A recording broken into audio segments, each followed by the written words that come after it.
set up, and Yeah. we got to talk to the mic. There's this. You can Just go up higher. Oh yeah, it should. If it was another person, you'd be like, "Hey, you push record," since it's a one-man show. How does this feel? Do we know? We blowing it? I don't know if it's picking you up. Hello? How do we know? Look at the computer. Hello? I saw it move. So we're good. No, I don't know. I mean, like, I can see it moving.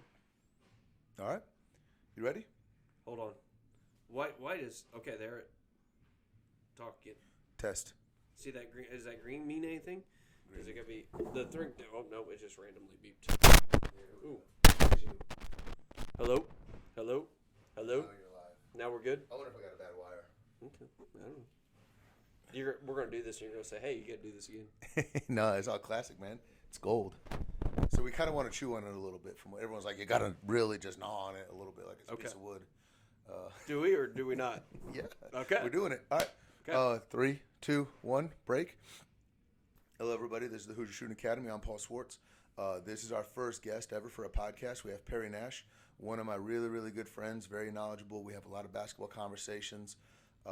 He's my first guest because we're comfortable, but also we're going to have a really, really in-depth conversation.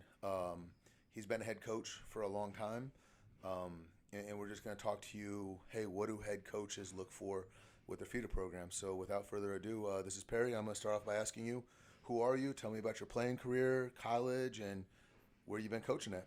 Originally from Winchester, Indiana, and played down there. We had a really successful high school program at that point in time, and I was lucky enough to play in the single class and also the multi-class system. So that was interesting. You know, we were fortunate enough to win a sectional and single class, and then also get to semi-state and multi-class. So very fortunate there. And then I went to Ball State and figured out year one I want to be a coach. So went back to my home school there and started coaching and dove right in and really got into the feeder program, kind of like what we talked about before, and how to build a feeder program. And I kind of think everywhere I've been, that's kind of been a focus of mine. So, you know, it's always been something that I've put a lot of thought into and have different opinions about. So I want to dig into that real quick, your feeder program. You're the head coach, and for those of you that don't know, feeder programs, a head coach is supposed to maintain like a farm system. So you're in charge of bringing your first graders up to being eighth graders, and then by the time they get to you, they should know what? That's a great question. I'll tell you what, I spent a lot of time developing a plan from top to bottom on every age, and going on to that, you know, it's like you said, what do they need to know by the time they get into freshman? You know, and I think we have a lot of things on that list. You know, one of the number one things for me is to play off with 2 feet, be able to jump stop, to pass, be able to jump stop and finish. You know, and that's probably what I would think is our number one thing. Or number two thing is to hit an inside-out three, hopefully, you know. Can I pause you right there? Yep. What is an inside-out three? You know, something where the pass comes inside the arc. So anytime the pass comes inside the arc, out to a shooter, we consider that an inside three. So an offensive rebound, a driving kick, pass to a post, and then kick out? Is that okay? Yep, all of those. So we're huge on, you know, that's the three we hunt. And to be honest with you, that's a three we shoot 95% of the time. You know, obviously if a player gets hot, you know, they might take one off the bounce, or occasionally if we have an amazing 43%, you know, three-point shooter, we might run them off some screens. But I would say 90% of our threes come inside out. And hopefully what we're hoping before they get to us is that they can hit that at a 40%. You know, unguarded, hopefully they can hit it at 60%. So let me, and I heard you say this, and I just want to make sure that we understand. You're saying that the inside-out three is statistically speaking, and you're basing this statistics, right? Correct. The best three-pointer you can get. Absolutely. And I think it's the one you need, not only the best three-pointer you can get. I mean, for us, we hunt it. We talk about it all the time. That's what we're looking for. You know, for the way we play, a lot of times we're trying to drive the basketball, draw, help, and kick out. You know, we want to limit our threes off the bounce, and we want to limit our threes, you know, what I would say, perimeter to perimeter. Perimeter, I like that. So, and let's say this. You get a kid that comes not from your feeder program, transfers in as a freshman. You've never seen this kid. He's a freshman in your program. What 3 things do you want from him, and what are 3 things you don't want from him? 3 things I would say. Number one, just kind of like we said, shot selection. If you're going to shoot the 3 ball, it's inside out. Number 2, be able to finish off 2 feet at the rim. I think that's huge. I heard something the other day that we spend so much time, in 3rd grade and 2nd grade teaching kids to shoot a 1-foot layup. And then in high school, we spend twice that amount of time teaching them to go off of 2 feet. So I think those are the 2 things. I would say the 3rd thing, that I would want them to be able to do is to inside pivot at 15 feet, because even though it's a low percentage shot, we still have to go against zones. And I think being able to catch and pivot and turn and face the basket and be able to be a threat is huge. 2 things that we would not want to see, jumping in the air to pass.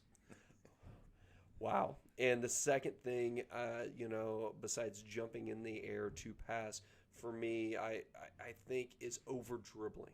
So many times, as you know, players just dribble east to west or side to side. We talk about, you have 2 dribbles, use them. If you're going to dribble, it should probably be at the rim, unless you're dribbling to make a pass into the post or something to that nature. But so many times players over dribble because they feel like that's showing off what they can do. So I heard the statistic, and you can push back or say, hey, I don't agree with that, but this is what I heard you say. Have you ever heard of 82games.com? No. So it's statistic beyond statistic. You come up with a statistic, they can do it. It's disgusting. Oh, that's awesome. The amount. But they have a thing that says if you can score in 3 or less dribbles, you have better shots, less turnovers, your passes are more accurate. Every measurable statistic off of 2 dribbles is phenomenal. If it takes you 3 or more dribbles to score, and 3 is kind of that sweet spot, but if it takes you 3 or more dribbles, your turnover ratio is higher, your shot selection is poor, your passing is poor. And so it's funny because I tell kids all the time, this is what I'm going to do. I'm going to bring you in, I'm going to teach you how to dribble, and I'm going to teach you how not to dribble. And then it's one of those like, hey, but you need it in your bag, so it's one of those. I totally get that. And yeah. I'm going to shift gears a little bit. I'm going to throw stones at. I heard a coach tell me this one time, and you can add people, you can take people away. By the time a freshman gets to you, he has 5 people that touch his life before you. You have mom, you have dad, the AAU coach, then you have the feeder program coach, and then the trainer. So by the time you get to him, there's 5 people. What are your expectations for those 5 people to have, and what would you adjust or not adjust on that? I think number one is to teach, the player to take coaching. I mean, how many of those people are telling him the truth? How many of those people are telling him what he wants to hear? I think about that all the time. It's funny you say that, and I like 3 names just come to my head where I was like, oh yeah, I can see why that would be first and foremost. Oh, I think about, I got a son, as you know, he's 8 years old, and I'll come home after a practice, dealing with a kid that's never heard the word no, and I just feel like I got to tell my kid no 3 times right in a row because he's got to learn that. And even though he's doing the right thing, I'm like, no. And he's like, what do you mean? No, do it again. And it's because so many of these kids, I think, are, people are telling them what they want to hear versus what they need to hear. How do you go about telling a kid what he needs to hear? I think one, first of all, you got to develop a relationship with the kid. I think that's number one for us. We can get into this, but for me, I have 3 different places I've been a head coach, and one place I changed who I was because I didn't think I could be as honest, and that hurt me as a coach. And now I'm in a place that number one, I think I can be honest with my kids. So can I pause you real quick? And something that you just said, I want people to understand this concept. You are fighting and busting your butt to build a relationship with the kid. However, it has to be a 2-way road. If that kid is not willing to build that relationship back, that's kind of where the from what I hear, the gravel or the rubber's not hitting the road. Oh, so, absolutely. Yeah. So the kid has to be open to a relationship. It just can't be you. Completely. Okay. I think about, I'm going to kind of curveball on this, but I think this is relevant. I think about me as a high school player. I mean, Paul, I was not very good, but I had the opportunity to start as a sophomore, and it was as simple as I listened to what the coach talked about the most. And that's what I did. So I remember my fifth grade coach, he talked about boxing out. I became the best box out person ever. And then I got into high school, and as a sophomore, we had a team full of 7 seniors. And our coach talked about rebounding and defense. And I went, you know what? I can offensive rebound. And that's all I'm going to concentrate on. And I can play defense. And so that's all I did. And all of a sudden, next thing I know, as a sophomore, where I should have been playing JV because I wasn't very good, I'm starting varsity because I'm going to do those 2 things. So let me ask you this, though, shifting gears. So you talked about you as a player. Yeah. Let's shift to you as a coach. Yeah. And this is a comment that I have because I have a couple kids that are coming into freshman year. And they're very honest, like, hey, coach doesn't start freshman. You won't play freshman as a varsity as a freshman. And there's a bit of me, I understand it, and I get a lot of kids that are sore about it. But what is something that you could see from a kid that would shift gears and be like, this freshman has to be on varsity? Number one, he's got to be coachable. Number one. I think as a kid comes into any program, their first thought is, Coach, look what I can do. And what I would strongly shift towards a kid is figure out what your coach is about. Figure out what your program is about. I had an opportunity. I'm in Columbus, and, we have open reign on kids. And I tell kids all the time, figure out what each program is about and figure out what best suits you. So any kid going into their high school, figure out what their coach is about. I mean, that's number one, and then you can show him what you can do after that fact, if that makes sense. Let's break this down a little bit. And I know a lot of people say coachable, and that's a word that's been around since, Bob Knight. I think even Fog Allen might have said it a little bit. Naismith might have said coachability, but what exactly? I know what it means for me, but when you look at something and you had to write the definition of what do you see? What is the tangible evidence of coachability? So I always say this because I think so many kids think coachability is, when they receive criticism that, they act accordingly. They don't blow up, they don't throw their hands in the air. But for me, that's not coachability. Coachability for me is how many times do I have to tell you to do something? If I have to tell you one time, you're awesome. You're very coachable.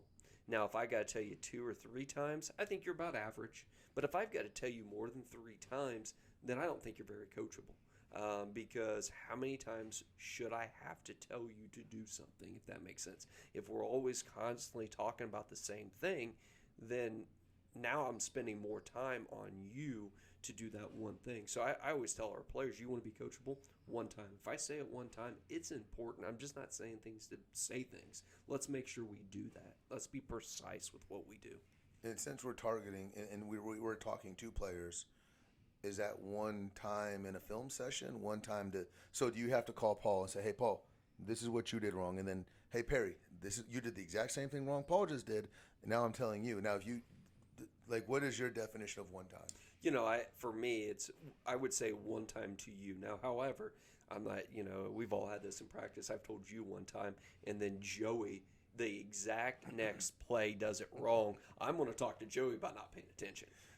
For me, I don't know if that's coachability, but that's paying attention. So, one time for me, if you're going to be very coachable, I should have to tell you one time in a conversation. And then for the most of the time, 95% of the time, you're doing that one thing because you're focused on that one thing. I think players so many times, they hear something, and then what do they think of right after a coach corrects them? They're probably going back to whatever they want to think of. And I think coachability is, if a coach tells you something, be locked in on that. That should carry out every play, every possession, for a long time until it becomes habit. It's funny because the guy that mentored me, Schilling, was with Calipari and had a chance to work out with Kobe Bryant. And it's a good Kobe Bryant story. I remember the first time I heard it, I was like, oh. But I ask people all the time, like, when did Kobe start that habit? You don't build a habit, and this is what I yell at kids all the time, is like, you're building habits here. You're not just getting better at basketball, you're building habits. But do you think Kobe just woke up one day and said, hey, I'm going to work out 3 hours and be great? Or do you think he was in 3rd grade? And from what I'm hearing you say, and this is something that's important to kids, is you start paying attention in 2nd grade. And if you're not willing to lock in and be coachable as a 3rd grader, then you're not going to be coachable as a 5th grader, a 6th grader, a high schooler. And so there is a carryover, and this is something important that Coach Nash said, that kids need to listen, is like, it's not personal. None of this is personal. you and I have coached against each other, and we went head to head, and we went, we were dogs about it. You said things to me, and I've said things to you that we probably weren't proud of, but, and I thought things about you, but understand that it was never personal. And so a lot of kids take that stuff personally, and, oh, well, you can't talk about me. My trainer said this. Now, going into that, they work out with trainer ABC over here and teach us something. What are your expectations of that trainer to communicate to the kid? I think when kids go to trainers, as you know this, we've talked about this. What are you trying to get out of that training session? So many kids I've heard, oh, I went to my trainer. Well, what'd you do? Oh, some ball handling and some moves. And I'm like, okay, did you get better? Yeah. How do you know you got better? And I love the ability, the accountability of being able to track your stuff. So, number one, as one of our players would go to the trainer, number one, what did you learn from him? And it's not, so many times I think, I had a player tell me this the other day. We were talking about, he's got a phenomenal trainer. I've never really even met the guy. We've talked a couple times on the phone. But I got into the player really hard during a workout. I mean, really hard. And he left really upset. And he called his trainer to give him some advice. And this was an amazing job. That trainer sat him down and had a conversation. Okay, what is he trying to tell you?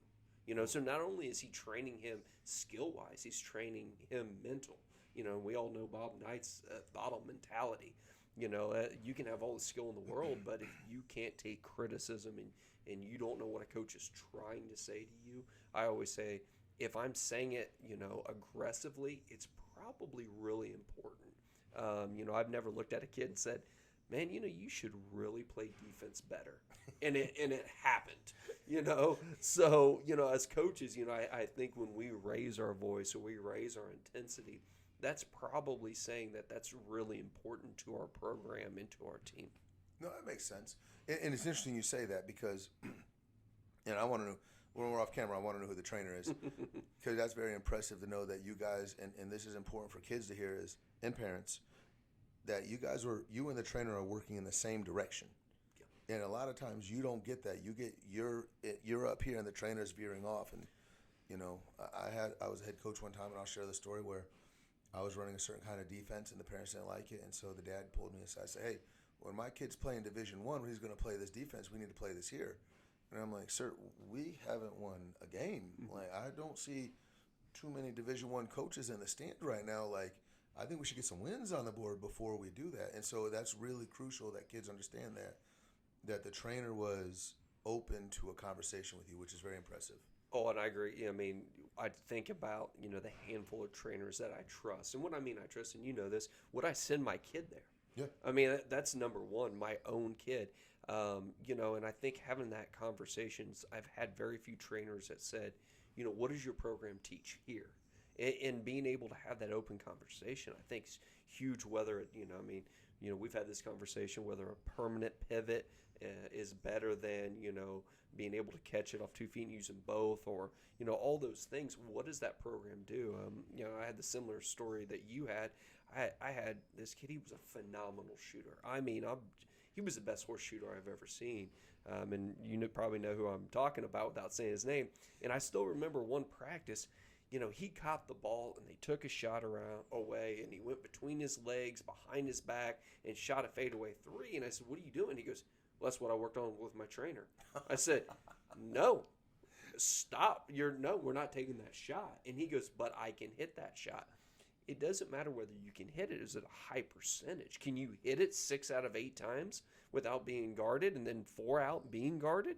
And I think that's huge. Well, even you put the pressure of the fans there. Now that's probably 2 of 10.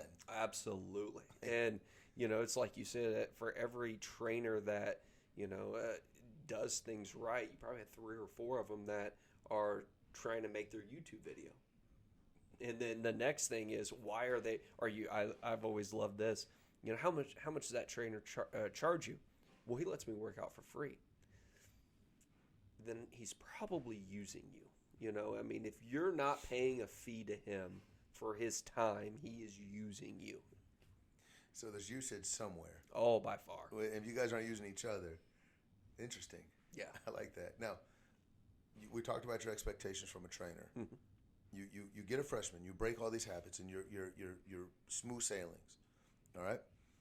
Season's over, and you're very happy. Like, hey, we've made this progress, and I know you're a tracker, so I know you're gonna have your ducks in a row when it comes to next year.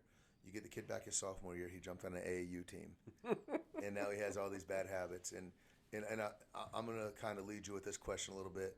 Hey, little Johnny had 35 every single game in his AAU tournament. How come he's only putting up 3 on varsity? Something's wrong with your coaching. What are your? I see your blood boil a little bit. I want to hear about that. It's fun, and I've spent time in the AAU world, and I like it. I enjoyed it, but I always tell people this: AAU is you're kind of at the craps table. One, what coach do you get, and what program you play for? Can I dig into that? Yeah. Describe a good coach. Ooh. Something that you get excited about as an AAU coach. When all of a sudden I see a coach, one, getting excited about defense, now I'm thinking, okay, that's step one. Number two, as I see, he wants to practice. He's going to find time to practice. Now, obviously, when you talk about the highest level of AAU, and every kid's trying to get those fully funded teams, they don't get to practice much because you're pulling 2 guys out of Kentucky, 2 guys from Ohio, 3 out of Indianapolis. I understand that. That's a different animal all in itself. But, when you talk about AAU, the first thing I would say is up until your junior year, find a coach that is going to help you with the fundamentals. You don't need to be traveling everywhere. You can play enough high-quality tournaments within Indianapolis and make sure that coach is trying to get you better, if that makes some sense. Can you throw me a bad coach? Oh, wow. No names. No names. No names. Screaming at the referees. Ooh. Because I'm not trying to point fingers at referees in AAU. No. We all know, 1, they're not high school refs. 2, they're there to make money. 3, that's not their number one profession. 4, they probably work 8-hour days on their feet and having to deal with AAU parents and AAU coaches. We put them in a tough situation. How do you hold refs accountable? In AAU? No. You personally. Oh, I like to have conversations. I'm going to use this as an example. I had a rough, our last sectional game, I had a really rough call that went against my player, and that he got teched at halftime after the buzzer, and going back on the film, it was actually the opposing player was the one who should have been teched. The ref saw it wrong. But then I had to sit the second half because it was not during the course of play. And so, I'll be honest, I wanted to have that conversation with that ref. And him and I never have yet to have that conversation, but he sent someone to me and to acknowledge I might have messed that up. And that's, as a coach, that's all I need is, hey, coach, you might have had a better angle. I don't know. I might have got that wrong. Oh, man, we're all good. We're all human. It happens. You don't have to bat, 1,000%. Just, let's just have open conversations. It's funny, Ref Rob. Ref Rob? Yep. I've known him. I trained his son back in the day, and he was at Morristown. And it was our player traveled, got the ball traveled, and then the other player tackled us. Yeah. No call, and the referee called the travel. It was Ref Rob. Yeah. Called the travel. The whole crowd just starts booing this guy. And it was the most amazing thing I've ever seen because about 2 minutes into the play, there was a free throw, and Scott McClellan comes up, does a little hip check. The referee hip check. Oh yeah. Get him right there. Get him close. And I heard him, and I heard Max say, "I want you to ignore the crowd. You made the right call. The travel was right. Yes, there was a foul that happened, but play stops on the travel." And it was funny because and he does a phenomenal job. Everything he's doing right now is well earned. Yeah. But he's going to tell you how it is. Yeah. And he looked at coach, and he's got that rough little voice. He goes, "Man, they ain't getting to me, but I appreciate it." And they both give each other a little hip tap, and they both get out there. But like a lot of and mind you, the crowd is still booing Ref Rob. Yeah. And Mac just pulled him aside and goes, "You did a good job." And I think that's what players and coaches don't see that little interaction that builds it up. But they're gonna see you rip the ref. Yes. And so, yeah. You hit the nail on the head. You want the parents to have that, what I call Indiana atmosphere. That's the great atmosphere. But I think as coaches, we've got to spend time humanizing refs. Because at the end of the day, they have a family. I mean, we don't know what just happened in their job before they came and refereed this game, or what happened in their life. I'm always a huge believer in, hey, let's just have that conversation. Hey, man, I think you might have missed that one. And if you're like, yeah, I probably did, we're good. We'll move on. I got in trouble one time because a referee on the baseline called a charge, and the referee at the top called a blocking foul on us. And then the one on top calls the blocking foul. And I thought I'd be slick. I thought I was just, fast talking and everything. My Bob Knight, and he goes, well, your head coach, hey, what about this? He goes, man, it's all about perspective. And I go, well, you, sir, had the right perspective. He had the wrong, or you had the wrong perspective. He had the right perspective. Coach looks at me and goes, well, you shut up.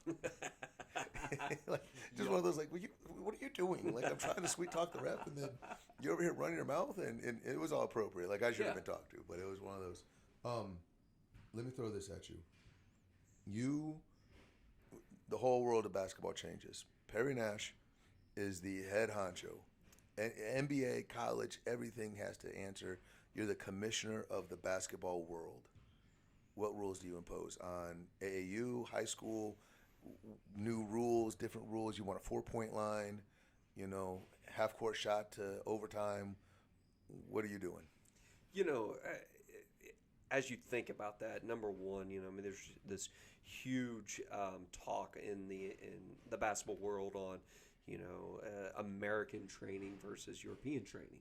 And I think about now, I've spent my entire life setting up feeder programs, at all my different schools I've been to as a head coach or as an assistant, and now all of a sudden I have a second grader, and I'm like, ooh, did I do it right? For me, I think this is really important. You've got to practice more than you play. And that can look different a lot of different ways. I think about, my son right now, he's going to be in a league, and right now we're going to practice on Monday. So now it's, we're going to practice, way before, but now we're at 1-to-1, in season. And I'm like, I've got to find another way. We just talked about, off air, bring my son up here once a week. And then now he's got those 2 training days versus that 1 playing day. And I think that's huge because when you start to play more than you practice, I think that throws the whole game off. No, and I don't like to get personal with things, but, you got a son, I got kids. Talking to the parents now and possibly talking to a son or a daughter who has an overbearing parent or that relationship, what does and I know how mine are. I'll go first. I can't train my kids. I can't work with my kids. I love them, but I could either be dad or I could be coach. And how I talk to coaching kids and how I talk to my kids, I'd rather be dad than be coach. But I have other people train my kids, especially here at the facility. How do you handle that situation in training your son? I thought it was easy until this year, to be honest with you, because my son's a pleaser. So he would, whatever we were working on, he tried to do it perfect. Already this year, he heard coach voice for the first time.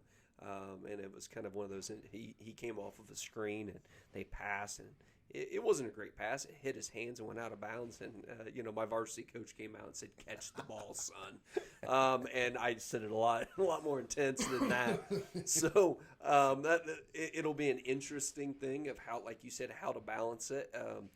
Number one, I've got to find opportunities for him to be coached by somebody other than me. I think that, he loves soccer, which the one thing I love about that is I know nothing about soccer. I can't coach soccer. So he gets to go play, and I get to just be dad, and that is important. We've heard this is so important when it's over. I think I saw something about it was, I think, a baseball coach talked about having his hat on. When he had his cap on when he coached his son. They got in the truck. He threw it off. Then he was dad. Now, the son could decide whether he still wanted to talk basketball or actually baseball at the time or something else. But the coach and the dad could only be dad because his hat was off. And I do that a lot. Once we get into my Jeep, I'm dad. I always tell him I love to watch him, play. I always tell him 2 or 3 things that I thought he did a great job of, but we never talk negative stuff because at that point in time, I've got to be dad. I've got to give him the experience of joy with his dad, if that makes some sense. No, it does. It does. So, I mean, you understand, like, people got to understand that having a parent role is very important. Yes. You only get one set of parents if you do it right. Yep. And so being mom, being dad is more important than being right. Absolutely. And it's funny because for me, I ask my kid 3 things. Did you work hard? Did you have fun? Did you listen to coach? If you can say yes to those 3 things, I'm a happy man. Yep. Now, I've added, it's funny, I've added, who did you help today? ooh. I've added that into him, Ooh. and, in school, I think he does a good job. He always has a good story, but now in basketball, he's got to think a little harder. And I think, who did you help today? And we've actually started doing that with our high school kids. At the end of practice, who'd you help?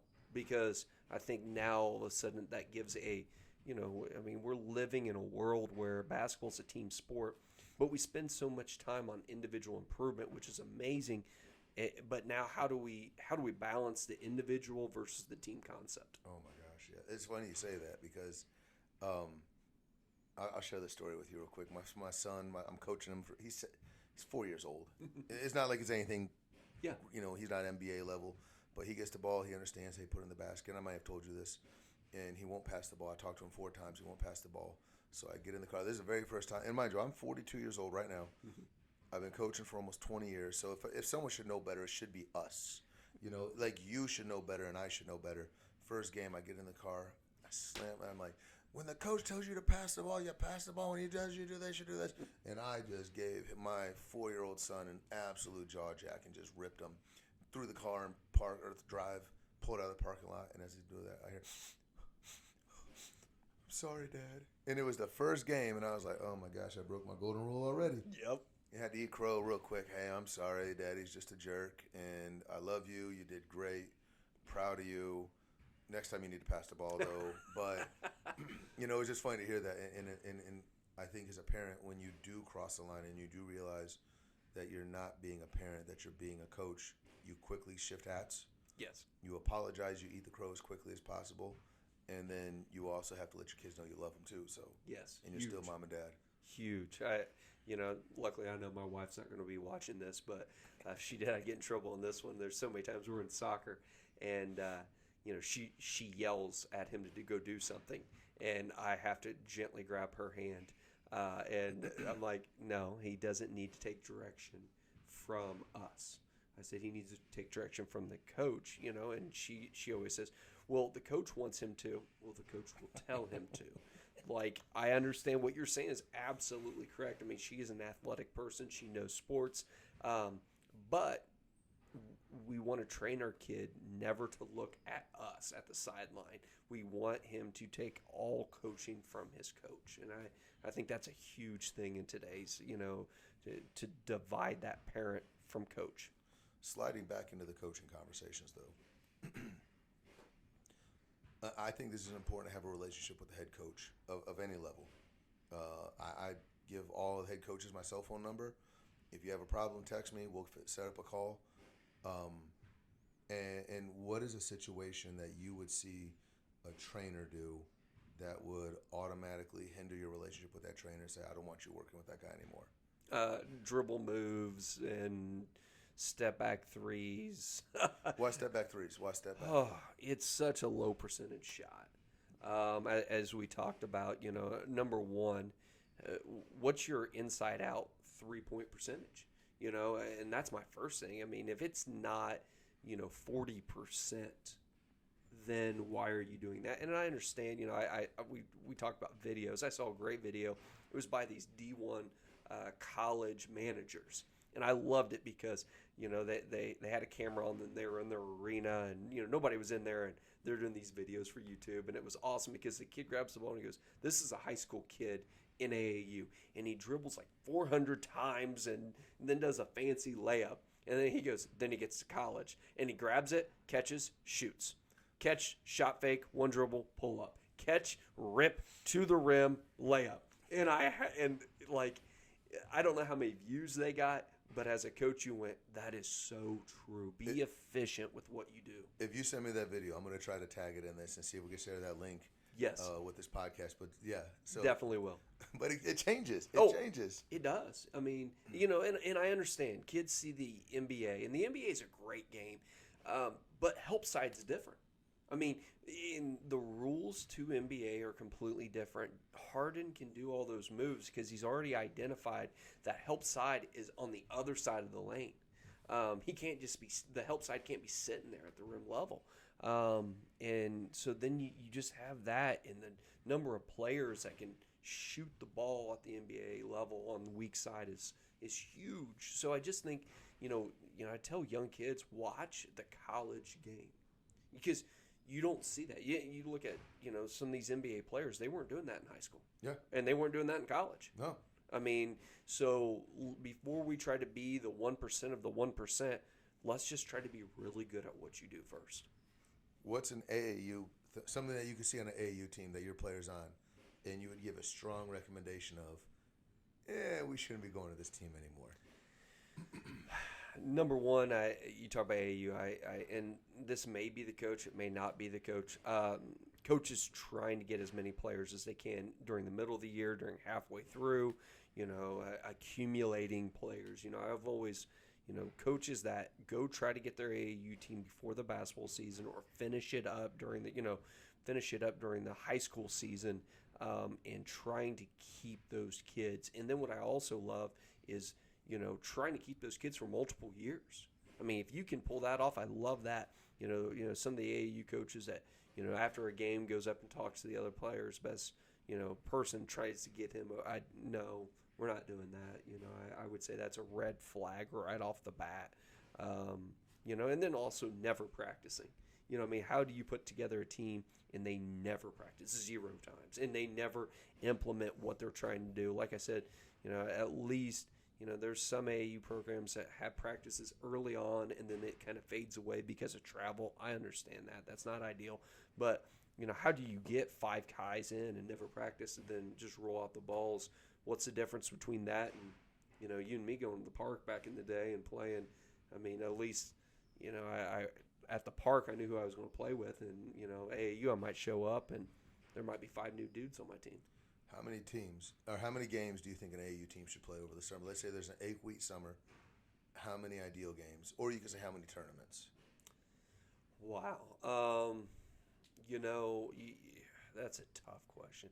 Yeah, out of 8 weeks, I ideally, it depends on your age. I think you get going as a junior, and a senior to be, you might be able to push. And I guess the other question is, how long have you been with that AAU team? So, I think if you're just coming to that AAU team, maybe 50-50, even 4 tournaments, and you're going to try to get better for 4 of those other weeks. Now, mind you, in the high school over the summer, you have the Charlie Hughes.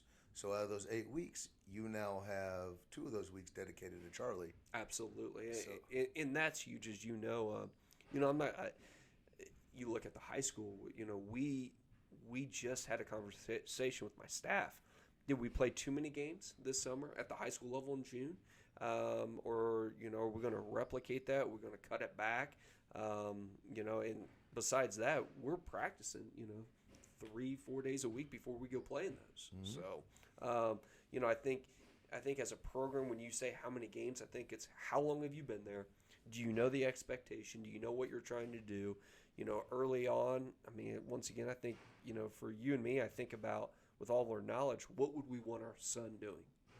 Early on, if you're saying it's an 8-week season, I think it'd be ideal 4 weeks on, 4 weeks off. But once again, I don't think those 4 weeks on, we don't need to be driving to Alabama. We don't need to be going to Tennessee. Stay here locally. I just you're not going to when you're young. Coaches aren't going to see young kids. Coaches in today's realm, everybody wants to go D1. D1 coaches right now, the way the transfer portal is set up, it's hard to get D1 high school scholarships unless you're elite. There is nobody. I mean, you don't have an elite kid just hanging out that nobody knows about. That doesn't happen. No. So, No. so right now, all it matters is that you're playing, you're getting better, and then you know what? Going into your senior year, maybe going into your junior year, you can go if you want to travel a little more. That's fine, but before that, I think it's a waste of time. Did I ever tell you about Bob Knight, playing in front of Bob Knight? Mm. So it's Fort Walton Beach. I'm from Florida. Yep. Navarre, playing Fort Walton Beach. And Bob Knight is recruiting a guy out of Fort Walton Beach. And this is why I tell people about exposure, because this is a huge conversation I had with someone. They're like, well, I need exposure. I need exposure. I need exposure. I played in front of Bob Knight. Couldn't go left. I was a decent shooter, tough-nosed defender. That was it. So strong right-handed. Bob Knight saw me. You know how many calls I got the very next day? 0. Because Bob Knight knew he didn't want me. No. So everyone talks about, it's just exposure. It's just my son hasn't been exposed. And here in Indiana, if you're good enough, you'll know. No, and you say that. I was able to put my father-in-law, besides being a high school coach, he was also a college assistant for years. And I remember, I'd go watch some of my my kids play AAU basketball, and he was, also recruiting different places. And I'd play a game. I'd sit down with him and the other college coaches, and we had a good group. And we'd sit down on a court, and I knew nobody on this court. We might be in Tennessee, and all of a sudden they look at me and they go, "Who are we looking at?" I mean, this is before the jump ball. So they would have 3 kids they're looking at, and this is senior to be, and they'd give me 2 minutes. And in 2 minutes, I probably batted 95%, telling them, and it was how did they move? You can tell a Division I kid by how he moves, and I understand exposure, but you can look at a kid, and it's hard to tell parents because parents love their kid, but I can tell you right now, looking at my kid, he's not a D1 kid. Yeah. He does not move like that. And there's just a way when you watch those types of kids, the way they move. So, in 2 minutes, they might have shot the ball 1 time. Maybe not 0. Just know. But And I think that's what parents don't understand. Develop your skills, get as good as you can where you're at. If you do that, the next step will take care of itself. Man, that's awesome, man. That's awesome. I know we've been doing it for a while, man. It feels good. This feels natural. We're going to wrap it up. Do you have anything you want to end on, or any fun facts? I need to come up with a fun fact to end this podcast, don't I? Ooh. Yeah, I need to come up with a zinger question. That would be a good way to end. For me, I'm going to shoot names just because it's who I am. I mean, I trust my kid really to 3 guys, and 2 guys are still in Indiana. One's you, and one's Isaac Lockley out of Lafayette right now. And you two have always been phenomenal with what you do. And every time I've always seen a workout, you're real with kids, you're honest with your kids, and you're not trying to create promotional videos to hype yourself. You're working with kids and getting better at. And the other thing, like you said, is you have open conversations with their high school coaches. I think that's huge. If you have a trainer that doesn't want to have a conversation with your high school coach, you should ask the reason why. Why? Because if he's training you here and your high school coach wants you to do this, now you're going to have to make a decision. You got to get a new trainer or a new high school coach. So the way it's going now, could be a high school coach. That's what I say. Or it could be both. Oh, Perry, man, I appreciate you, man. There's our first one. Again, this is Paul at the Hoosier Shooting Academy. I hope you like what you heard. Hopefully you got something out of it. Subscribe, and we're going to be doing this a lot, Perry. I know this is our first, but it definitely won't be our last. Thank you, man. Man, I appreciate you. Bye. Oops, sorry, I'm not trying to take you out. Right in the throat. How was that? I loved it, man. Was it good? Yes. That was everything I wanted right there. I have no idea. It was like you kind of said.